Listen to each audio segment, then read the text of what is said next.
Hello friend, अभी जो आप स्क्रीन पर ये प्रश्न पेपर देख रहे हैं ये इस बार टेक्नीशियन के एग्जाम में 23 दिसंबर 2024 में पूछे गए प्रश्न पेपर है। सबसे आश्चर्य वाली बात ये है इस प्रश्न में कि एनसीईआरटी के एक ही पेज से, पहला पेज से, 9th क्लास के पहला पेज से, एक ही पेज से इसमें चार चार प्रश्न पूछ दिए गए हैं। यानी कि एक ही शिफ्ट में एक ही पेज से चार प्रश्न पूछा गया। ये सबसे बड़ी आश्चर्य वाली बात है। तो चलिए हम लोग देखते हैं कि कौन कौन ऐसा प्रश्न है जो एनसीईआरटी बुक से पूछा गया है। तो पहला जो प्रश्न है, आप 69 नंबर प्रश्न देख रहे हैं, ये एनसीईआरटी पेज के से पूछा गया है, एक ही पेज से पूछा गया, 9th क्लास के फर्स्ट पेज से इसमें पूछा गया। और इसका जवाब हम लोग देखते हैं एनसीईआरटी में कहाँ से पूछा है। जब आप देखिएगा तो आपको आश्चर्य लगेगा कि ऐसा भी प्रश्न इसमें पूछा जा सकता है। तो चलिए सबसे पहले हम लोग एनसीईआरटी पेज पर चलते हैं, उसके बाद इसका जवाब खोजते हैं, इसका क्या जवाब होगा। ये है क्लास 9th के एनसीईआरटी बुक का पहला चैप्टर का पेज नंबर ये कितना है, ये यहाँ देख सकते हैं, पेज नंबर 9 है। ये यहाँ देख सकते हैं पेज नंबर 9 लिखा हुआ है पहला चैप्टर में। पेज नंबर 9 में यहाँ देखिए क्या लिखा हुआ है। एटमॉस्फेयर गैस या दाब का मापन का मात्रक है।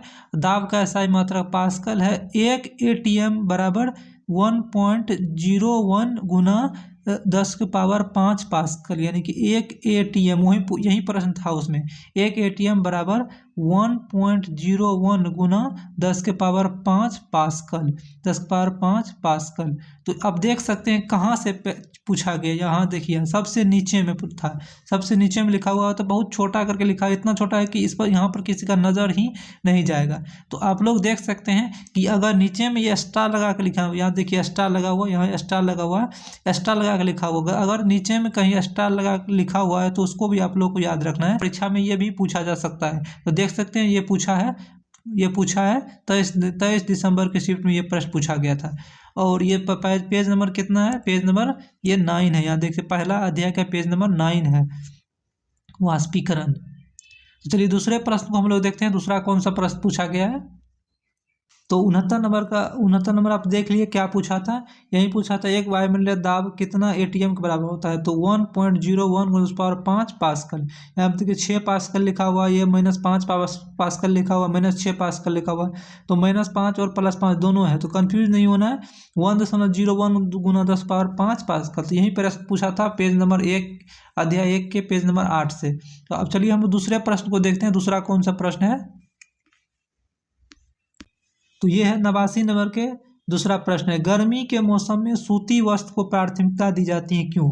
यानी गर्मी के दिनों में कौन सा वस्त्र अधिक लाभदायक होता है, अधिक अच्छा होता है। तो ये कौन सा वस्त्र होता है, ये सूती वस्त्र होता है। तो वही पूछा गर्मी के मौसम में सूती वस्त्र को प्राथमिकता दी जाती है, क्यों। तो इसका सही आंसर यह है, सूती पानी का उत्तम अवशोषक होता है और वाष्पीकरण के लिए पसीने को वातावरण में छोड़ देता है। तो इसका सही आंसर ये है। चलिए हम लोग एनसीईआरटी में देखते हैं, वहाँ कहाँ वो एनसीईआरटी बुक में कहाँ लिखा हुआ है ये प्रश्न।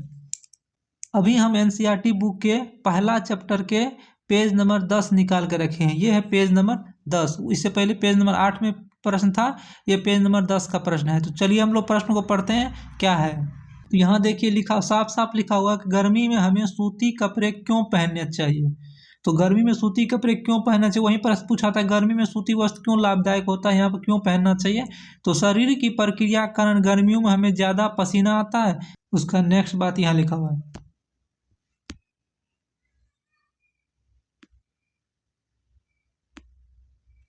यहाँ देखिए क्या लिखा हुआ है, यहाँ लिखा हुआ है, उसके बाद देखिए यहाँ क्या लिखा हुआ है, सूती कपड़ों में जल के अवशोषण अधिक होती हैं, इसलिए हमारा पसीना इनमें अवशोषित होकर के वायुमंडल में आसानी से वाष्पीकृत हो जाती है। तो यही लिखा हुआ था। यहाँ देखिए पेज नंबर, पहला अध्याय के पेज नंबर 10 में आपको ये मिल जाएगा, पेज नंबर 10 में ये मिल जाएगा। तो हम एनसीईआरटी बुक को क्यों कहते हैं आप लोगों को पढ़ने के लिए, आप देख सकते हैं प्रश्न कहाँ कहाँ से उठाता है, एक एक लाइन प्रश्न उठाता है। तो चलिए तीसरे प्रश्न को हम लोग देखते हैं, तीसरा कौन सा प्रश्न पूछा था इसी अध्याय से, एक ही पेज से। तो चलिए हम लोग तीसरे प्रश्न पर चलते हैं। चलिए तो तीसरा प्रश्न को हम लोग देखते हैं जो 91 नंबर में पूछा है। यहाँ पे कहता है कौन सा एक गुण है, निम्नलिखित कौन सा एक गुण है इसमें, ये गलत है, ये भी गलत है, ये भी गलत है। तो यहाँ पे क्या लिखा है, ठोस के अपेक्षा द्रव में विसरण की दर अधिक होती है। तो चलिए एनसीईआरटी में हम लोग देखते हैं क्या यह लाइन कहीं लिखा हुआ है कि नहीं लिखा हुआ है। तो अभी हम एनसीईआरटी बुक के पेज नंबर 5 खोल के रखे हुए हैं, पेज नंबर 5 एनसीईआरटी बुक के अभी हम खोल के रखे हैं। और यहाँ पर देखिए क्या लिखा हुआ है, यहाँ पर साफ साफ लिखा हुआ है कि ठोस की अपेक्षा द्रव विसरण की दर अधिक होती है, यानी कि द्रव अधिक फैलेगा, ठोस कम फैलेगा। द्रव को अगर हम किसी बर्तन में रख देंगे तो वो पूरा बर्तन ऐसे ऐसे ऐसे फैल जाएगा, इसी कहते हैं विसरण। लेकिन ठोस को हम किसी लोहा को हो गया, किसी चीज़ को रखेंगे तो जैसे जहाँ पर रख देंगे बस उतने को उतने रहेगा। अगर इतना बड़ा लोहा है तो इतने दूर जगह सकेगा, लेकिन इतना अगर पानी है उसको हम कहीं गिरा देते हैं तो पूरा फैल जाएगा, ऐसे करके फैल जाएगा, इसी कहते हैं विसरण। तो ठोस की अपेक्षा द्रव विसरण की दर अधिक होती है। यह आपको पेज नंबर 5 में मिल जाएगा। पेज नंबर 5 में अध्याय 1 के पेज नंबर 5 खोल के देखिए, वहाँ पर ये लाइन पढ़िए, वहाँ पर आपको मिल जाएगा। चलिए हम लोग चौथा प्रश्न को देखते हैं, जो इसी अध्याय से यानी पेज नंबर 1 से ही, अध्याय 1 से ही पूछा है।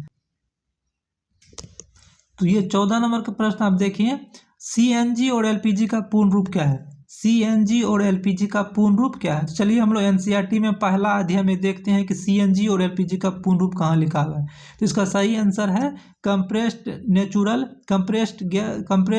गैस लिक्विफाइड पेट्रोलियम गैस, यानी कि सीएनजी का पूर्ण रूप है कंप्रेस्ड नेचुरल गैस और एलपीजी का पूर्ण रूप है लिक्विफाइड पेट्रोलियम गैस। चलिए एनसीईआरटी पर हम लोग चलते हैं और वहाँ देखते हैं ये कहाँ पर ये लाइन लिखा हुआ है।